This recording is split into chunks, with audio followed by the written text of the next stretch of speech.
Hey there, welcome to 800 SAT Math. In this video, we are going to discuss a quick tip about data analysis in the SAT Math test. But before we start, subscribe to our channel to get more videos and tips for better SAT Math score. First, you have 15 seconds to read and review the question. If you need more time, you can pause the video.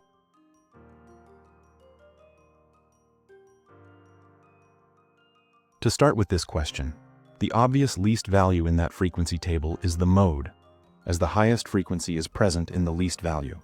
For the comparison of the median and the mean, we can analyze this without calculating them. By graphing the behavior of the data in a value and frequency graph, you will notice that the behavior is positively skewed. If the data is positively skewed, it describes a greater value for the mean than the median, which concludes a higher mean than the median than the mode. The answer should be A.